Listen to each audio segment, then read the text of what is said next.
Anchors up, sells at full. Welcome to the Sloopcast. How are you doing today, Kyle? Doing pretty well, Jared. Doing pretty well. How are you doing today? Doing all right. Big game. Big game. New tradition. It is a big game. Good tradition. It is a big game.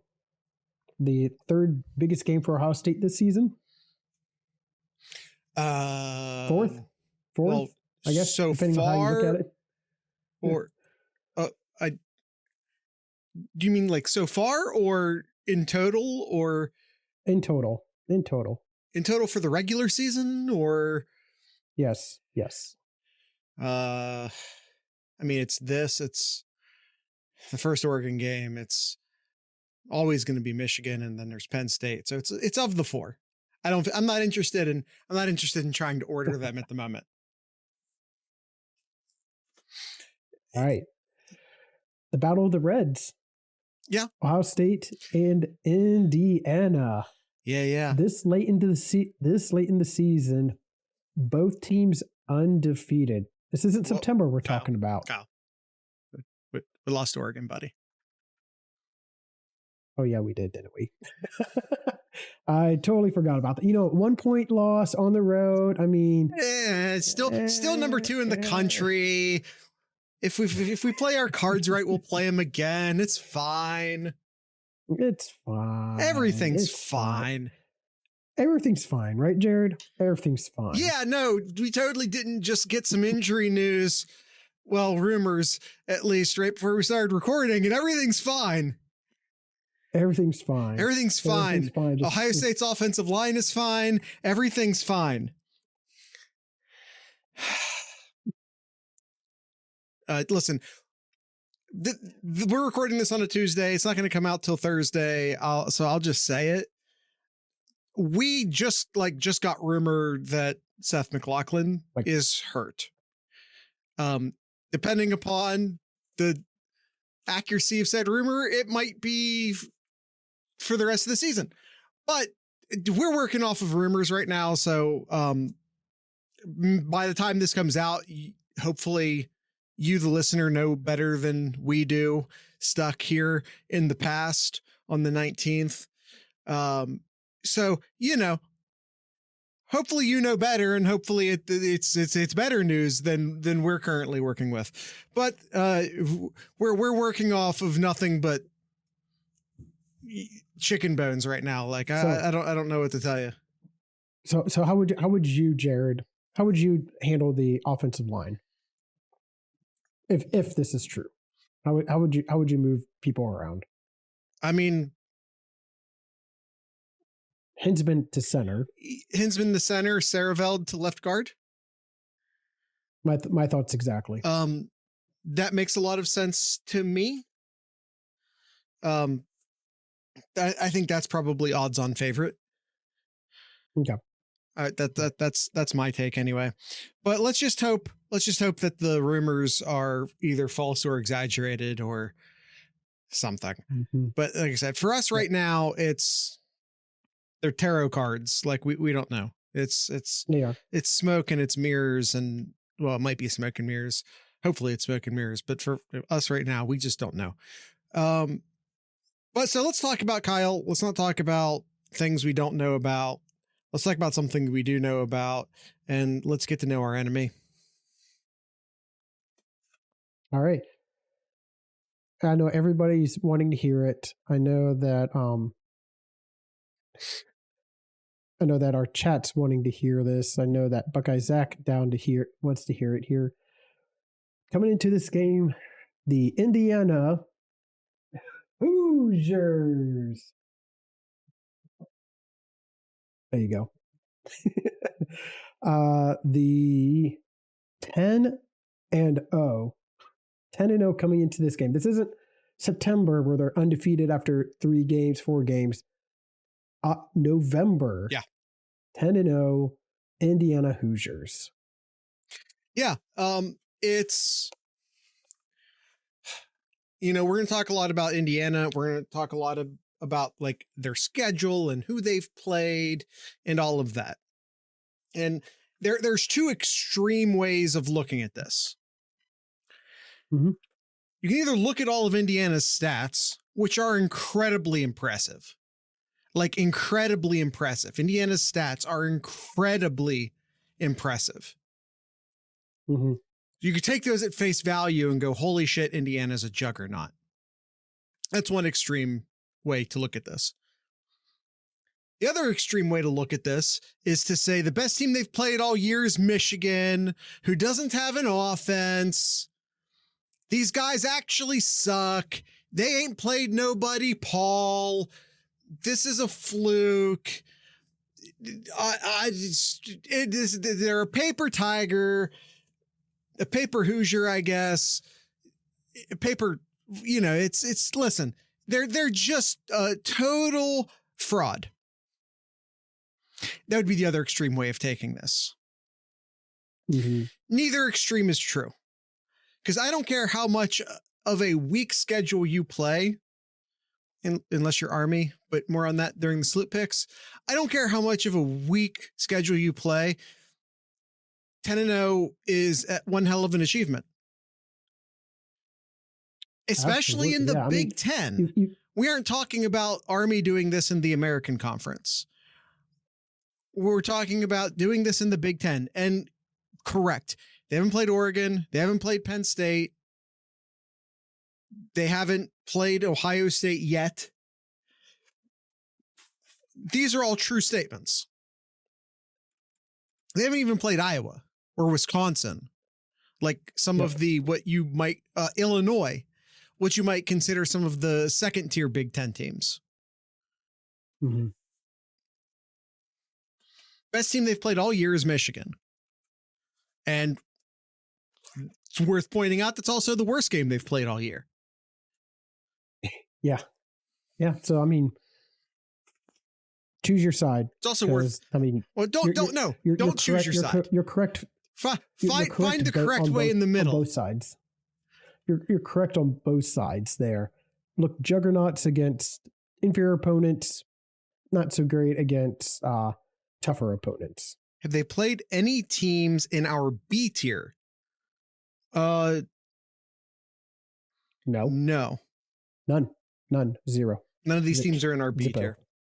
Or our A tier or S tier, obviously. Yeah, they one team's in the M. One team's in the M tier. One of the teams is in fact in the M tier. So yeah, both are true, but neither are true to the extreme in which I displayed them. Right. So, so let's get to know Indiana. Again, the numbers are intense. Like absolutely intense numbers. Points per game, number 3 in the country at 40 points per game. Yards per game, 36th in the country at 525. Yards per play, 16th in the country. Yards per rush, 64th in the country. That's their weakest category outside of time of possession. Which actually, now that I think about it, I may not have updated time of possession because I think their time of possession was better than what I have listed here. So everyone might want to ignore that. And their yards per pass, they're number 6 in the country. And if that sounds impressive, that's the weak side of their ball. Everyone's paying a lot of attention to the Indiana offense, and I get it. But the Indiana defense, points per game, number 7 in the country. Yards per game, number 3 in the country. Yards per play, 4th in the country. Yards per rush, 2nd in the country. Yards per pass, 15th in the country. That's crazy numbers. That is crazy numbers. Yeah. All of this being led by first-year head coach Curt Cignetti. He's brought an impressive crew to Indiana. And you might be wondering, who the hell is this guy and where did he come from? Well, if you ask, he got an 8-year extension off of it, which should run him through his career because he's not a young man. No. You might be wondering, where the hell did this guy come from? Well, to that he says, I win, Google me. He did say that, didn't he? His exact quote was, I win, Google me. So I decided to take him up on that offer. Started his head coaching career at Indiana University of Pennsylvania. Kyle, did you know there was an Indiana University inside the state of Pennsylvania? I know you do, Austin. You saw the same commercials I did. You grew up on the eastern border. No, not of Pennsylvania. No. Well, that's where he started his career. Goes 7-3, 12-2, 9-2, 6-5, 9-3, 10-2. Made it to the quarterfinal in the Division II. I don't know if I said that out loud or not. They are a Division II institution. Made it to the quarterfinal once. Made it to the second round twice. Never outright won his conference. He did tie for first once. Okay. But moves on to his next gig at a place that I had never heard of, but Kyle, who's lived in North Carolina for a minute now, had heard of. Elon Phoenix. Which is apparently, like I said, in North Carolina. It's in Elon. The North Carolina town of Elon, and the name of the mascot is Phoenix. Elon is actually a nice school. My girl boss went to Elon. Oh, there you go. It's just east of Greensboro. It's between Greensboro and Durham. There you go. He coached there for 2 seasons. Quite frankly, didn't do all that well there. Lost in the play. He didn't quite win. He honestly didn't have a good. He only coached there for 2 years. He lost in the first round of the playoffs in both years. He went 8-4 and 6-5. His best finish in his conference was 3rd. But it did take him to the next job. And the next job, and Elon Phoenix is FCS. It does take him to the next job, which is James Madison. He starts at James Madison in 2019. This is where things take off for him. In his first 3 years at James Madison, he goes 14-2, 7-1, which was 2020. That's why that's a shorter season, and 12-2. He finishes in his conference first, and tied for first. In his first year, he actually does make it to the FCS championship. Didn't win the championship, but he made it there. And then lost. You want to guess who they lost to? Go ahead and tell us. Well, I'm sure if anybody knows FCS schools, it can take 1 or 2 guesses and you're going to be correct there. And that is the team in green. That is North Dakota State. Okay.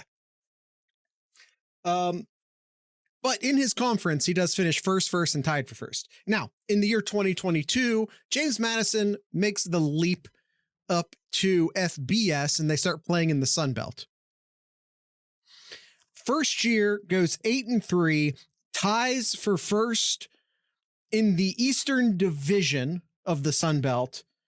And in 2023, he goes 11-1 and ties for first in the Eastern Division of the Sun Belt.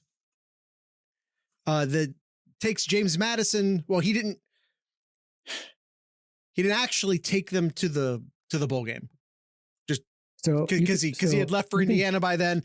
But he did earn James Madison's first ever bowl game.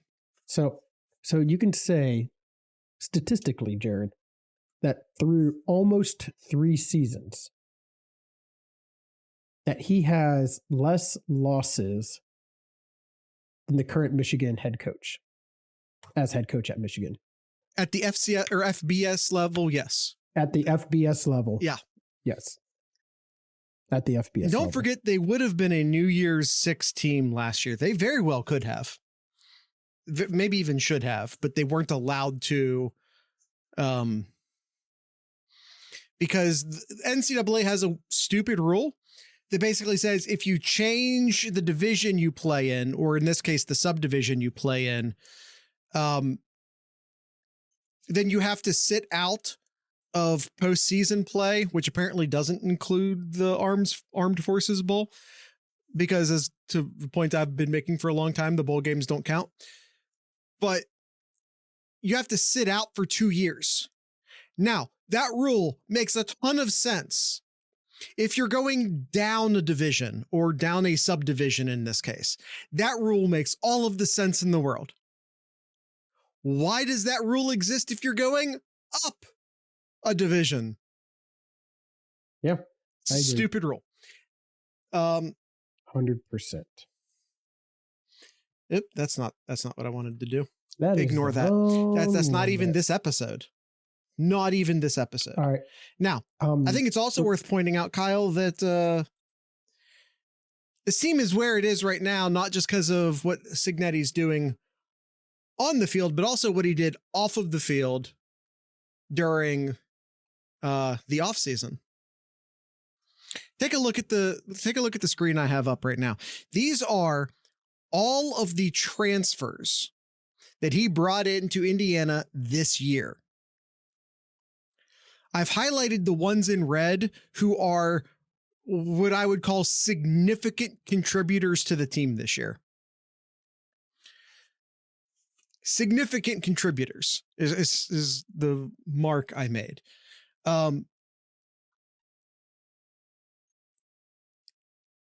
This is basically the entire offense and most of the starters on defense. And if you're looking real closely, you might notice that a whole bunch of these players came over from James Madison. So, yeah. And if another thing you notice, if you look at this real closely, a lot of these guys are grown ass men. Look, I included their took a shot at them earlier today for buying a real team. Meh. Listen, as far as I'm concerned, again, take a look at the graphic. Look how many of these players transferred from JMU. I don't know how much money they made or didn't make in NIL this year. It's Indiana. It can't be that much. Most of these guys just followed their head coach from one team to another team. I'm sorry. This to me is the transfer portal working exactly as it should be doing. These players committed to Curt Cignetti. They simply followed him to his next stop. I am so cool with that. Honestly, so cool with that. Point, however, if you take a look at the list, most of these players are heavy contributors to the current team. A lot of these players came from JMU. Mm-hmm. Yep. Especially like we're going to talk about it here shortly, but the wide receivers. Oh boy. Also, just real quick, I was talking about how these are a bunch of grown ass men. I included their recruiting classes on this. 2019, 2020, 2018, 2018, 2020, 2020, 2022. That one doesn't count. 2021, 2020, 2020, 2021, 20, 20, 18, 20, 19, yep. 20. Yep. These are all some grown-ass men on this team. This also might indicate that you might see them take a bit of a senior class. Yeah, this is a super senior class, a super senior team. This also might mean that you see Indiana make a significant drop off next year, but we'll worry about next year.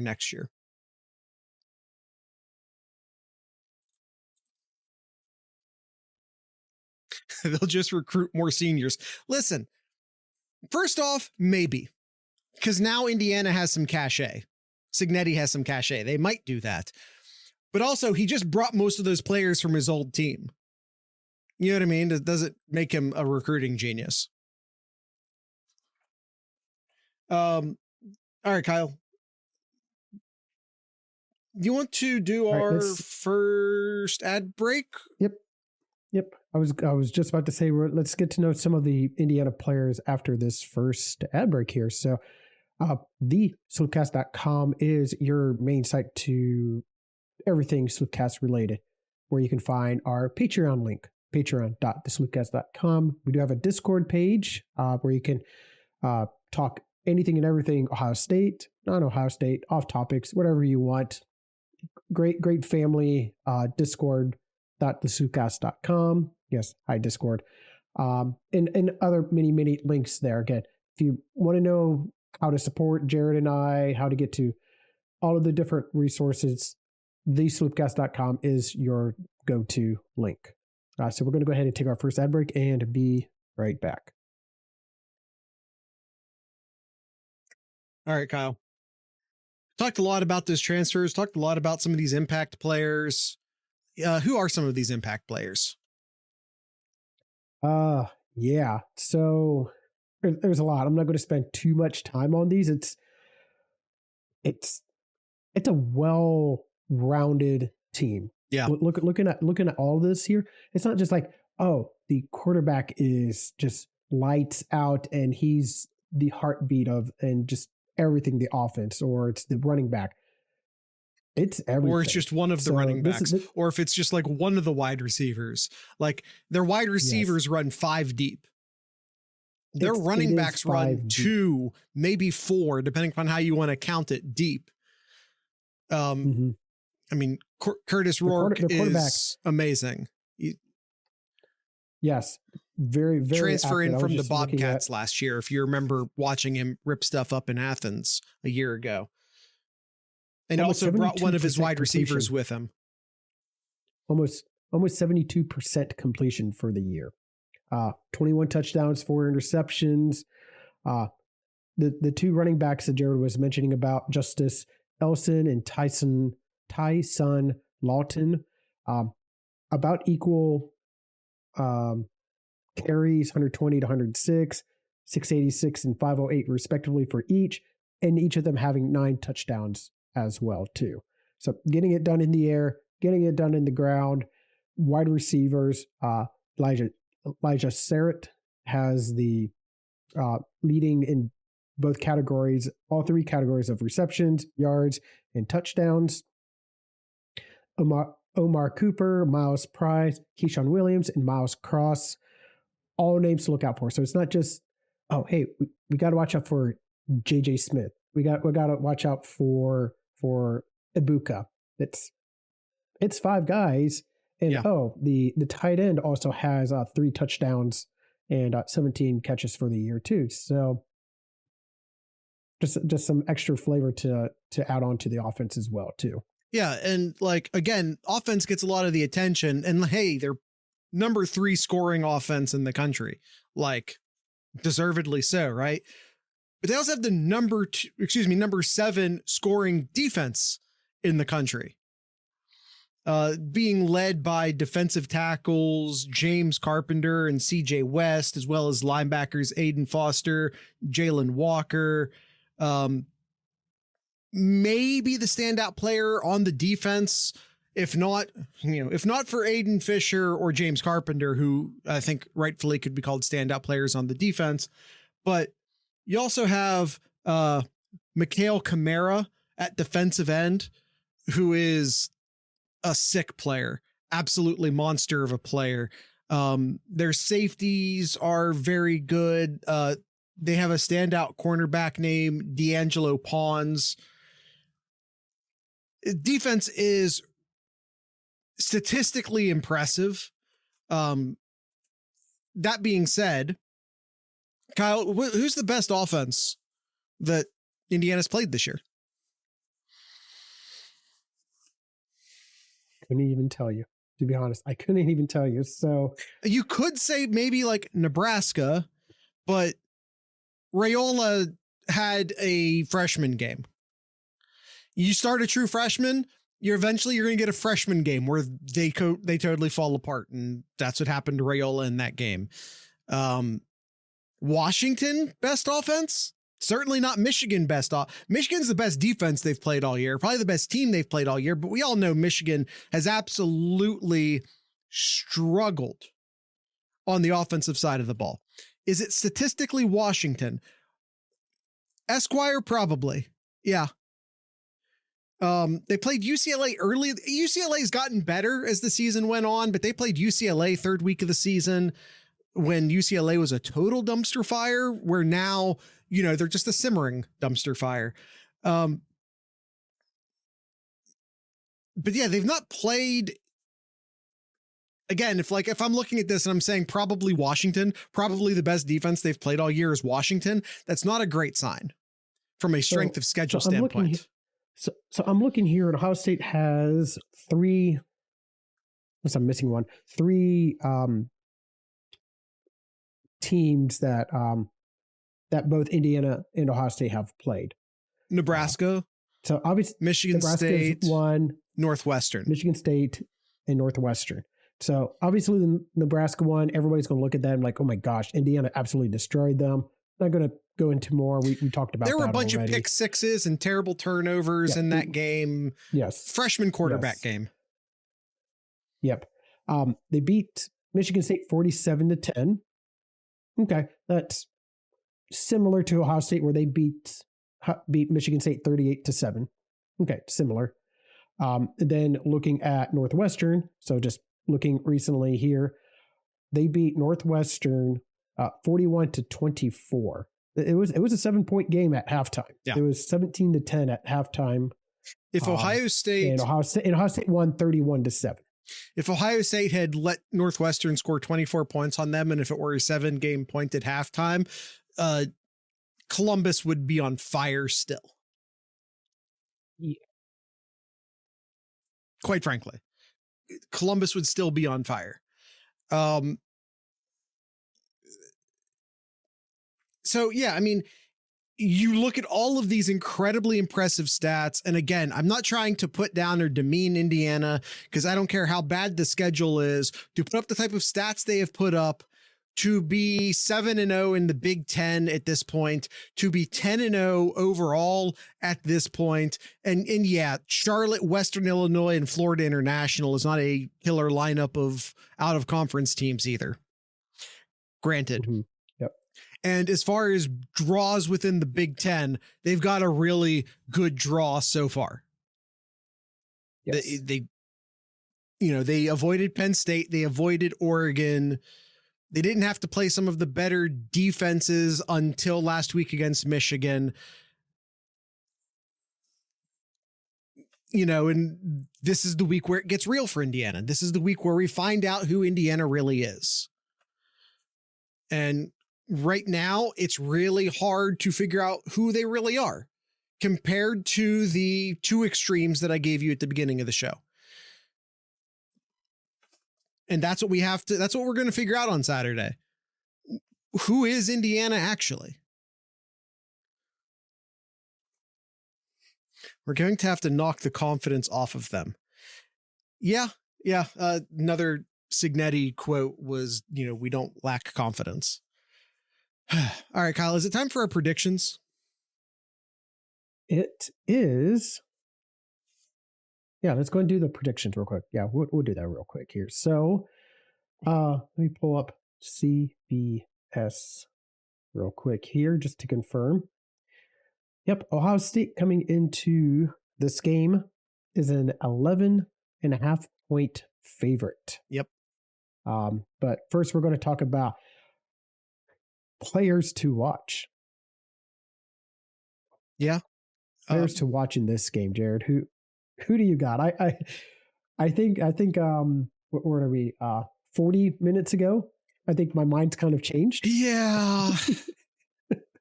Yeah.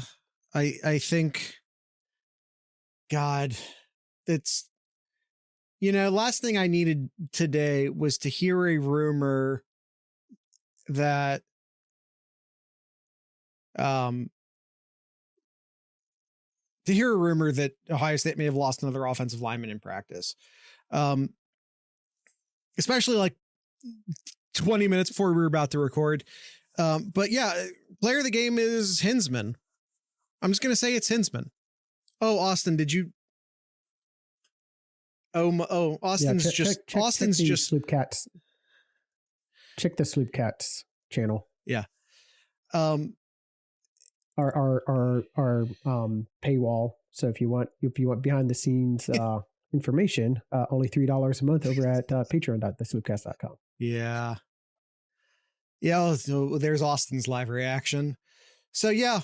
I'm just going to take what feels like the easy answer, or at least what was the easy answer all of a sudden, which just all of a sudden this feels like the correct answer. Wouldn't have said this an hour ago, but I'm going to say Carson Hinsman's player to watch. I completely agree. I mean, I think either Hinsman or Sarafeld, whoever's going to be left guard. So probably Sarafeld, probably. I think you could either say one of those. Yeah. And I mean, it's worth noting CJ West, James Carpenter, Tyreek Tucker. Indiana has a good defensive tackle lineup and not a thin one either. Like they have guys to rotate.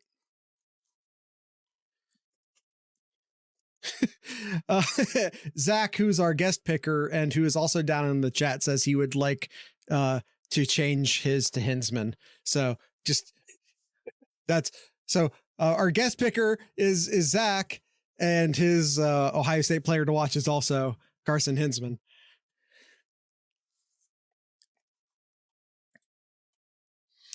All right, Kyle. So interesting. Next cat. So interesting. Hold on. Yeah, no, go. Okay. The backup center, from what Ryan Day has told a few weeks ago, if anything were to happen to Seth, it would be Josh Padilla. I was wondering if it would be Padilla, and they just keep Hinsman at left guard. I mean, either way, Hinsman's going to be playing, and it's going to be crucial. It might just be easier to say like the interior offensive line and leave that at that. But yeah, Josh Padilla had a really good camp. I think it's totally possible that if the Seth McLaughlin rumors are true, that it might be Josh Padilla at center instead of Hinsman. But we'll see Hinsman on the field regardless. It's just, will Hinsman be left guard or will he be center? And yep. All right. Defensive line then. I'm going to pick maybe the obvious one. I think it's Kamara. Yeah. the stud defensive lineman there. I mean, if any of this is true. Yep. Like that's the best thing that you could hear and just kind of licking the chomps there. 39 tackles, 14.5 tackle for losses, 9.5 sacks, 2 forced fumbles, and 3 fumble recovers. Yeah. For the year for a defensive lineman. Yeah. He was also mine, but I'll go ahead and change it up. Not just because you picked him, but also because if the McLaughlin rumors are true, that's going to affect the interior of the line a little bit more than the edge of the line. So I'm actually going to switch mine to defensive tackle James Carpenter, big James Carpenter wearing number 99 in the middle of the line. With this news, I go from maybe being more worried about the edge of the offensive line to the interior of the offensive line. Although Sure. So yeah, I'll actually change mine up to James Carpenter, defensive tackle. What does Zach have to say? What does Zach have to say? Did you want to change yours, Zach? I'll give you 5 seconds here if you want to change your pick here. Actually, probably not. It's the same as mine. He has Kamara as his enemy player to watch. I mean, I put Kamara in the thumbnail. By the way, if you haven't figured it out, more often than not, my answer to enemy player to watch is the guy I put in the thumbnail. If people haven't figured that out yet, that's I make the That's thumbnail. the key matchup. We don't even need to cover the key matchup. It's Ohio State's offensive line to Indiana's defensive line. That's what it is. That's what it is. Other answers. It's going to put a lot of pressure. It's going to put a lot of pressure on Ohio State's defense. Now, can this defense stand tall to stop Indiana from making plays? Good thing is it's in Columbus here, so you do have the home field advantage here. It sucks it's a noon game, but you got to deal with what you can control here. Suddenly, I'm very not bothered by it being a noon game. Suddenly, the game being at noon is the bottom of my concerns. Yes. He was my favorite player on the team, says Austin. I thought you were an Arvell Reese guy. 11.5 points. 11.5 points is the spread here. Is he still in here? Yeah. Hey Zach. I think when you have the final score and cover is not correct here. So it's 11.5 point, or 11.5 is the spread from the CBS pick'ems as they were locked in here. I guess I'll start with our guest picker, Zach. He said he has Ohio State good guys 35, Indiana 24, but then he puts that Ohio State's going to cover, but that's an 11 point, which does not cover. Yeah. But he does say in here, Buckeye offense will come out sluggish. Like we've seen in the first quarter and a dogfight in the second. Hell, I wouldn't be surprised if Indiana leading by halftime. So we get deep into the third quarter, watch the game flip, and the Buckeyes completely take over. By the time of the final 2 minutes of fourth, Ohio State will have the comfortable lead up by 11. Indiana has had a magical season, but this is the big boys Hoosiers. Go Buckeyes, OH. Austin, I agree. So, I'm also surprised that it leaked. Ohio State's been very tight-lipped on injuries all season. I think this one may have just been a little too impactful for it to stay in the Woody. That is my take on it.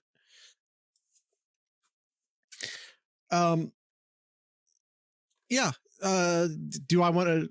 We'll wait to see if Zach answers as to whether he wants to keep his final score or his spread prediction.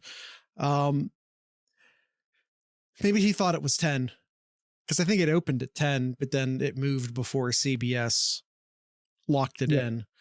You want to do your prediction, or should I go? No, he did think it was 10. So do you want to keep the final score, or do you want to keep keep your pick? Yep. You want to keep a final score of, sorry, I totally forgot now. 35-24 and pick Indiana to cover then. As he's writing that down. So I have the final score. I have the, that was an either or, Zach. Cover. Yeah, is not a correct answer. Score. You want to keep the score or the cover? I have Ohio State winning 28. He says switch it to a Hoosier cover. Okay. Ohio State 28, Hoosiers 24. Kyle also choosing the Hoosiers. Not to win, but to cover. To cover. All right. I just think the defense is, from what we've seen in their last game again with Indiana against Michigan 2 weeks ago.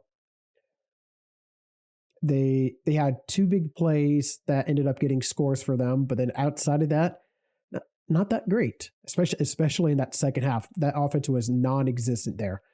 I hope to see Ohio State replicate that in this game here. So if the defense can really stand tall and prevent these big plays, I think Ohio State should be able to win, but it'll be close. All right. Ohio State is, I think, exactly 500 against the spread this year. If not, it's one game swing or the other. So it's kind of a coin flip whether Ohio State will cover or not. Meanwhile, Indiana has only failed to cover twice all year, so they're 8-2 against the spread. If you just like stuck straight to the numbers, which I wouldn't blame you for doing, but if you stuck straight to the numbers, it feels obvious that Indiana is going to at least cover. However, not so fast, my friend. As Lee Corso has once said, 2 weeks ago on the Sloop Picks, this episode 2 weeks ago, or not this episode, on the Sloop Picks 2 weeks ago, I said we'd learn a lot by Indiana by watching them play Michigan, as it was their first taste of a real Big Ten defense all year. They hadn't played a real, honest to God, Big Ten defense all year before Michigan. So I'm putting a lot of weight on the Michigan-Indiana result, is what I'm saying.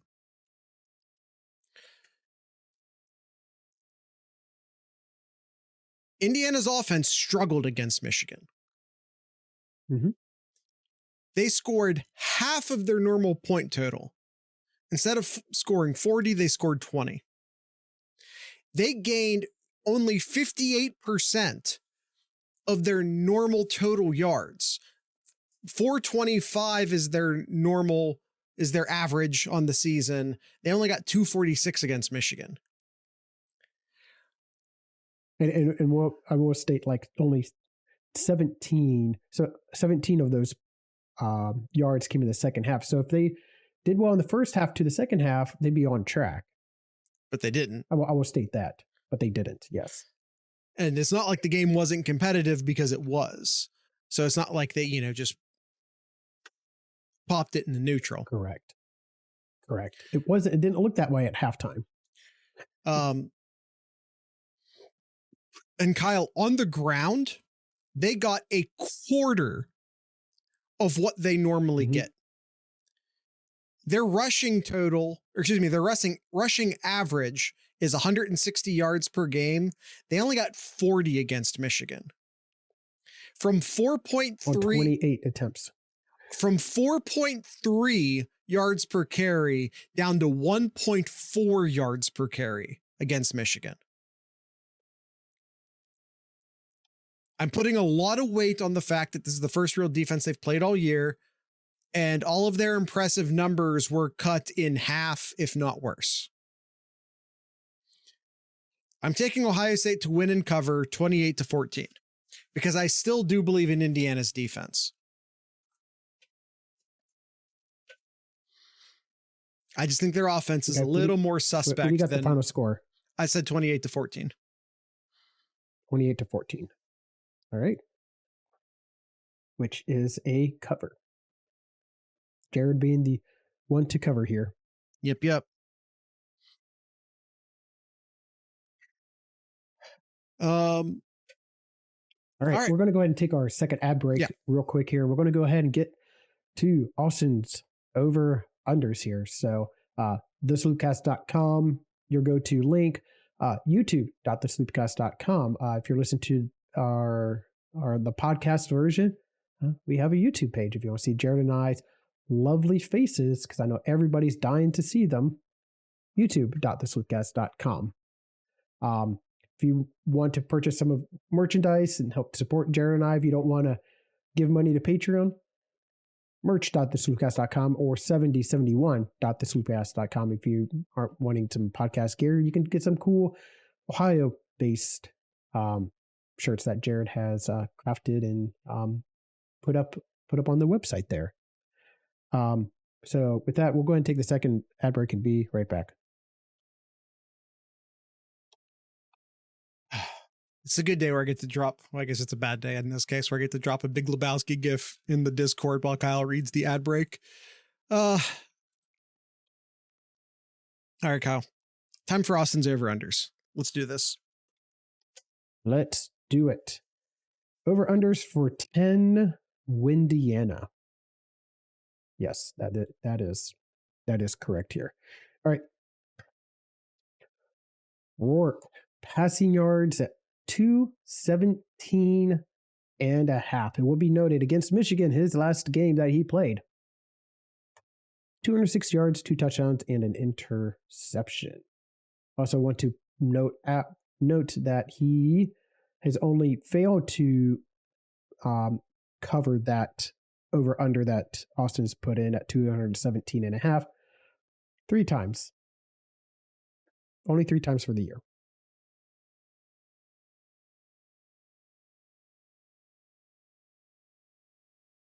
I'm probably going to say over. Just because Ohio State's rush defense is pretty good, and I feel that given what we've seen, especially early on with Ohio State's defense, they tend to, in my eyes, they tend to be kind of a bend but don't break, and they kind of fix things as the game goes along there. Yeah. So I think Indiana will get some yards early on there. So I would say over for the quarterback to get over 217. I think they've gone pretty bland the last couple of weeks intentionally on defense. And I'm sure they've been looking to see what Michigan did to stifle the Indiana offense. And I'm sure Indiana has been looking to see what Michigan did to stifle the Indiana offense. So you'll see a decent amount of cat and mouse of Ohio State attempting to replicate what Michigan did, and Indiana knowing that Ohio State's going to try and replicate what Michigan did and try to counteract that. So it'll be a fun cat and mouse at first. I'm actually going to go under here, really using the Michigan game where he failed to hit that mark as a litmus test here. So, or a high water mark, a yard mark, litmus test is not the correct word, but whatever. We move forward. All right. Henderson and Judkins. Rushing yards at 189.5. What's the total or average that Indiana lets up a game? I have yards per rush at 2.7. I don't have I could probably find it real quick if you wanted me to. 72 per game. And that includes against Michigan here. They let up 69. Yeah, I'm going to go under. I'm going to go under as well. I'm going to go under. Yes, I know Austin, but statistically, I got to go under. I got to go under with that one. Ohio State defensive sacks, 2.5. I'm not even going to second guess here. I'm going to say under for this one. Indiana has only let up 11 sacks in 10 games. How many do they give up against Michigan? Oh, well, Michigan sacked them 4 times. Okay, so maybe I'm wrong, but I'm going to go under. What was the number? 2.5 sacks. 2.5? 2.5. I'll go over. I feel like Ohio had 4. I feel like Ohio State's been getting like 4 per game, so I'm going to go over. Okay. All right. Hopefully I'm wrong. Sart and Cooper catches at 8.5. Over. I'm going over. Combined at 8.5. Yes. They're going to be happy. They're going to be pass happy, especially early on.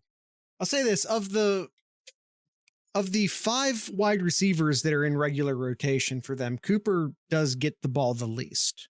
He's kind of a big play, big chunk guy. Elijah Sarrett, however, would it surprise you to know they average 6 a game? No, that sounds about right. What do they have? Again, I'm just comparing the. Oh God, maybe I should change it.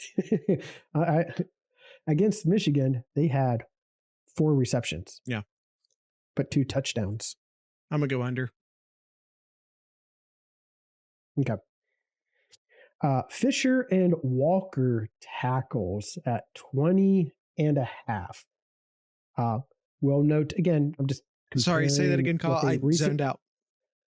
Fisher and Walker tackles for Indiana at 20.5. We'll note that in the Michigan game they had 21 tackles. So I see what you're doing there, Austin. Man, Fisher had 14 tackles against Michigan. Yeah. I mean, he has 98 tackles through 10 games. So he's averaging pretty much almost 10 tackles a game there. So I think like 10 and then plus having Walker get 10 when he's averaging 6. I'm going to go under. I'm going to go under here. Sorry. Yes, 9.8. Yes. Thank you, Austin. Yes, if you want to be exact. Sorry, can you read it again for me?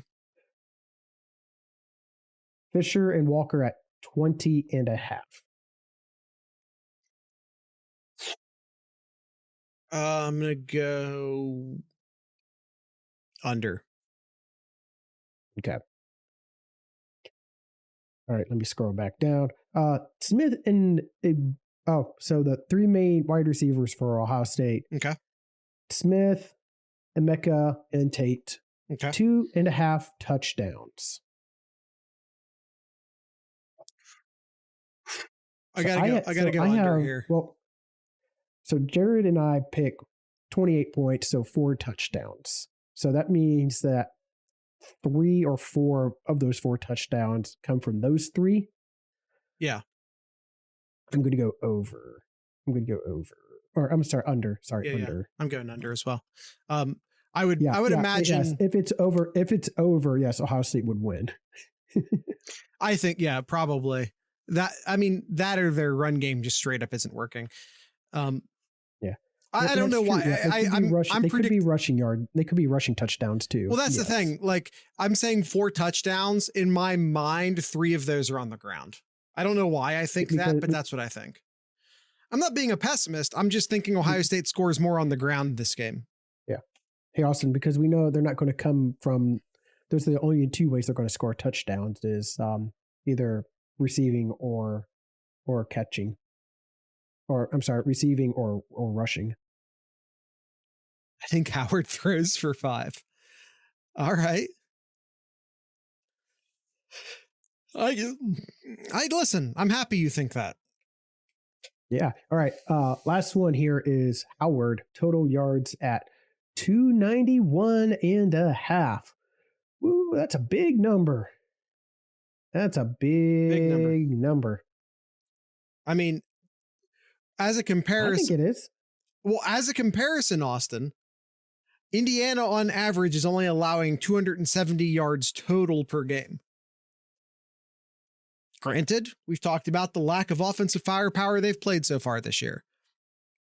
Mm-hmm. Granted. I'm still going to go under, though. Last time he got over that amount was against Oregon over a month ago. Spike says, if he's getting 5 tutties, that makes sense. Yeah, it does. In that scenario, yeah, it sure does make sense. He's only ever gotten over that mark, that 291.5 yards, twice this year. Once against Western Michigan and the other against Oregon. Austin, I have come to the conclusion that if Kyle and I both confidently pick one answer, we're probably going to be wrong. So don't take any of that personally. Yeah.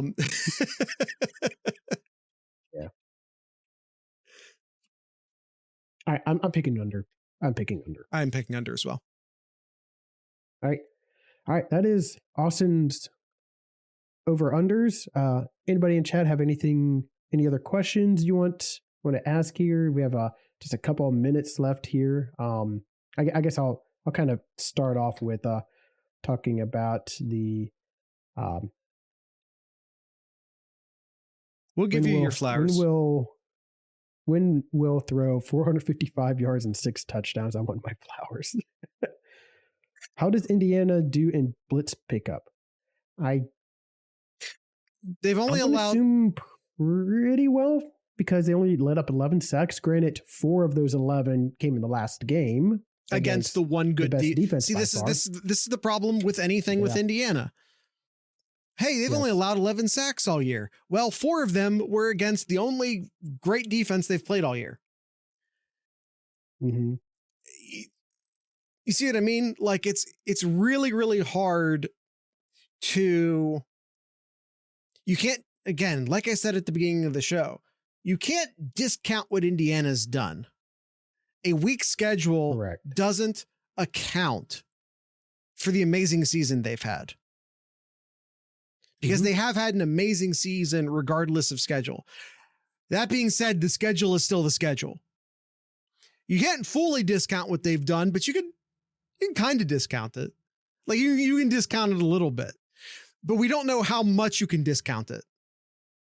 And that's the problem with figuring out anything in regards to this Indiana team. I mean, here I am putting a lot of weight on a game they played 2 weeks ago against a totally one-sided Michigan team, because it's legitimately the only good team they've played all year, and it's only half of a good team. They're a good to great team, not an elite team. I think that's a good way of putting it, Austin. The problem is that I don't know where on the gradient between good and great that they are. That's incredibly hard to figure out. This feels like I'm doing a September Know Your Enemy. This feels like I'm doing a September episode of Know Your Enemy where we're just kind of guessing. Where we're just trying to take the little bits of information we have and predict a game based off of it.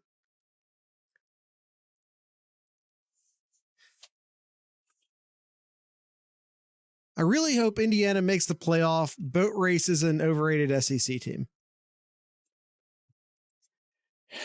The SEC teams are just more battle tested than Indiana. Yep. A fact of the matter. Fact of the matter, every single SEC team has had a tougher schedule. Someone can fact check me on that if they want to, that Indiana's had to this point. All right. Some good news, Jared. The basketball team won by 50 points. This is Kyle's corner, by the way. It is, yes. They won 80-30. As we're wrapping up the show, they just finished up not too long ago, beating up Evansville 80-30 there. Okay, your one sentence of basketball is up. But 30 points, like they haven't. It's been a long time since I forget where I saw that stat, but it's been like almost 20 years. Like this is the longest or the biggest margin of victory in like almost 20 years here. They're scoring points here, getting some of those young bloods playing here. So it's good. It's good to get that bad taste out of your mouth after that Texas A&M to get this kind of win. Anything else? I think we're good there. All right. I think we're good there too. All right. Oh man, I didn't even, I was going to spend like the last 10 to 15 minutes before the show started picking out a band to play. And then stuff started happening, and now I don't. Any request down in the chat for an Ohio band I can play? I totally forgot to line something up.